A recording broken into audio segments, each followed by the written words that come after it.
Mahigit 400 ang kumpirmadong ghost project sa bansa ayon kay DPWH Secretary Vince Dizon.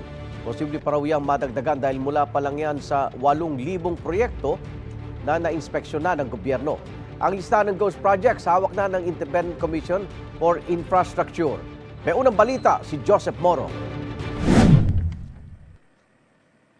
Halos 2 buwan na nakakaraan mula ng unang mag-inspeksyon si Pangulong Bongbong Marcos sa umunig Ghost Flood Control Project sa Bulacan. Mula noon, 8,000 proyekto na ang sinuyod ng Department of Economy, Planning and Development o DepDev at mga pulis at sundalo sa buong bansa hanggang nitong October 6. Ayon sa DPWH, 421 rito ang nakumpirmang ghost o guni-guni lamang na flood control project. Karamihan sa mga ito nasa Luzon pero meron ding nasa Visayas at Mindanao. Di pa binanggit ang kabuang halaga ng mga proyekto. Yung involved, same mga contractors din? Nandun sila. Nandun, sa top 15, sir. Kasama sila doon. Pero meron din iba kasi madami yan eh. Isinumit na ng DPWH ang listahan ng mga proyektong yan sa Independent Commission for Infrastructure o ICI na nag-iimbestiga sa anomalya at nagbubuo ng kaso laban sa mga posibleng sangkot sa mga maanumalyang proyekto. Kompleto na yung mga dokumento at mga ebidensya doon. Puntahan natin yan. No? Validated na rin naman itong mga to. No? Sa malaking bagay yon. But it doesn't prevent the general from going there, looking personally, para mas sigurado tayo. Nakaatang ang inspeksyon kay bagong ICI Special Advisor at Investigator Rodolfo Azurin Jr. Aminado si Azurin, kahit isang proyekto ang kanilang mapuntahan kada araw, aabutin pa rin sila ng mahigit 1 taon sa pag-iinspeksyon. Hindi naman lahat ay pupuntahan natin yon. Ibig sabihin is i-divide namin yung mga mag-i-inspect doon at magpa-validate. Madaling i-establish yung liability and accountability kapag ghost project. No? Kasi ghost nga. No? Wala nang, hindi na mahaba yung yung case build-up nun.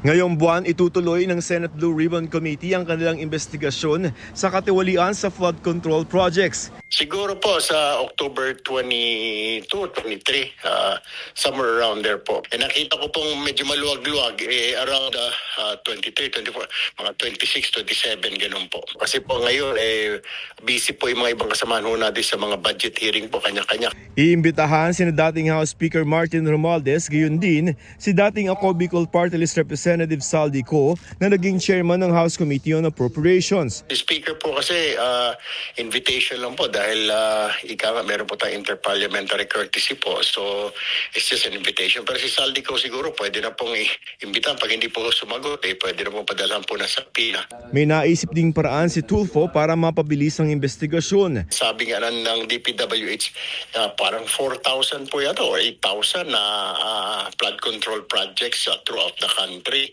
So, napakadami po. Siguro gagawin ho natin, pag nahagip ka, may flood control ka, kailangan i-certify po ng DPWH, ng COA, na yung flood control mo talaga na-execute na hindi siya substandard at hindi siya ghost. Ang Bangko Sentral ng Pilipinas naman pinag-aaralan ang pagpapatupad ng limit sa mga fund transfer para maiwasan ang paggamit ng pera sa mga illegal na aktibidad. Pinag-aaralan din kung pwedeng tanggihan ng mga bangko ang mga kadudadudang withdrawal.